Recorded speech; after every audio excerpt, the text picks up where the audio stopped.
Hey everybody, welcome back. This is Mr. Gun Time. Today we're going to be doing another history, a little bit of a history. Um, in the background, I have the sounds of the Battle of Berlin, so it's a little bit more war. Today we're going to learn about the German Luger. This just came in. It is a reproduction of a German hat. It's got the swastika. It's got the German. It's a reproduction. It's not real. But a lot of places don't put the swastika. So I bought this on Amazon. It's not real, but it's based off of a real one. But we'll just do this. Here we go. Yeah. So this is the German Luger. It's airsoft. So the German Luger was also called the po8. It was created, I'm assuming, in 1908. Or probably a little longer. I don't really know the whole story. It was used by the Germans, and I think adopted by a couple other countries. I think like Czechoslovakia and Hungary or whatever. It's got the arm pull system.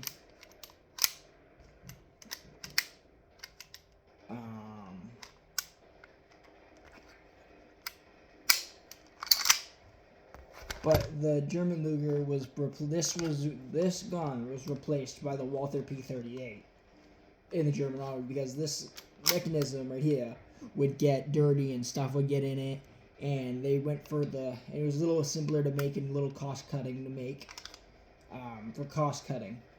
So yes, I wanted to show you some German coins I have.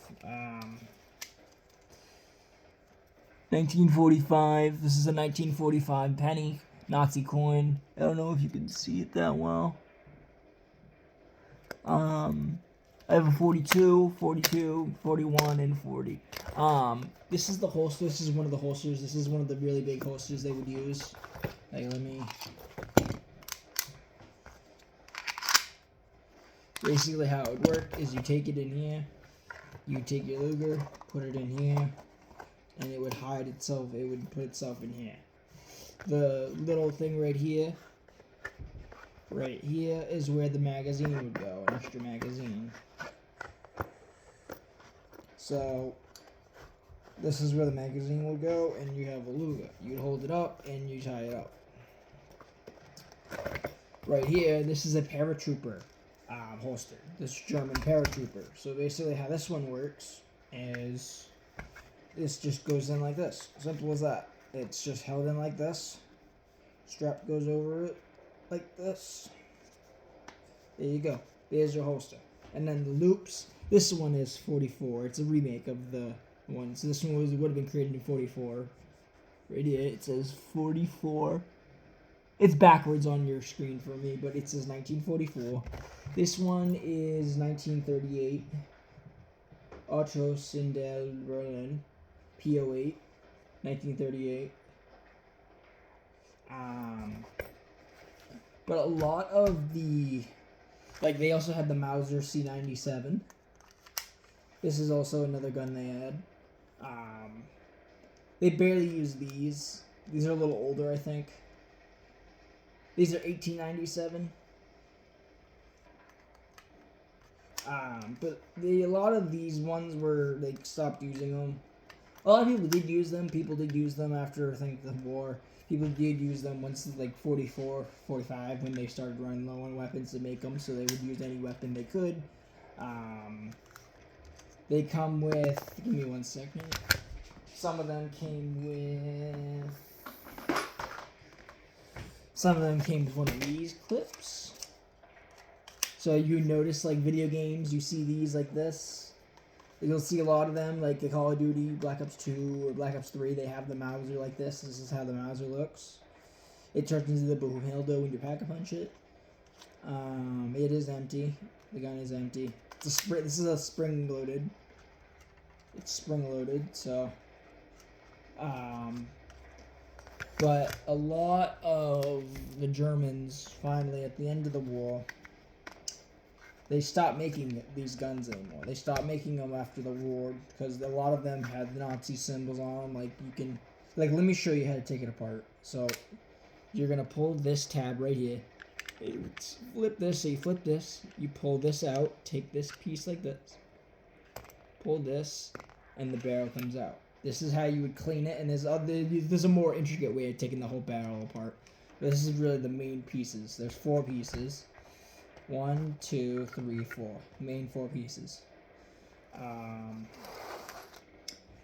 But a lot of the they would mark them with the waffen. They were called waffenants, I think they were called, and they would mark them with pieces. So they would mark them. They basically started marking them 39 and before that, but the real big thing they would mark them was the 30s and 20s whenever they would make the guns.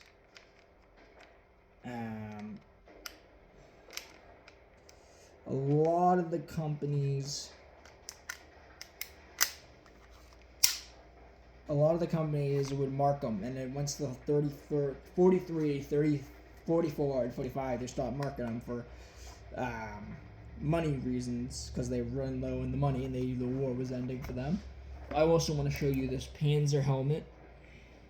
This is a combat helmet, World War II Panzer Armored Division helmet to scale. But a lot of the German soldiers and generals and commanders and lieutenants all kind of knew by 43, they kind of knew the war was over. They kept fighting because, you know what, they had nothing left to do, and that's all they knew was army. So they just kept fighting. They knew it was over. They knew they were going to lose. They knew they weren't going to win the war. But they kind of kept going, and some officers deserted or betrayed the German army because they were like, no, this isn't right, we're not going to win it, there's no point in keep fighting if we're not going to win.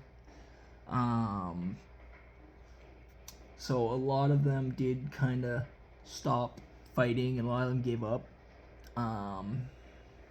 So it's very easy to show how a soldier can be shown and how a soldier is in combat when it comes to their morale and how they're treated and how everything goes. And so now learning in life that you have to understand a soldier is only human. You shouldn't judge them by the acts they do because you don't know the choices they were given. That's my favorite quote, because a lot of people will judge people by what they do or how people are given. So remember, people will make the choices because they have choices to make, and if they can't have the right choice, they get killed or they die or something happens. So remember that. Tomorrow I'll probably make another video on the C97. So if you want to keep tuned, like my videos, subscribe, and keep a comment if you want me to do another gun that I have. I ordered a lever action gun that should be coming in probably Friday. So I'll be doing a review on that. But if anything else goes right, just comment below, like my video, and share to your friends. Thank you guys so much. See you later, my captains.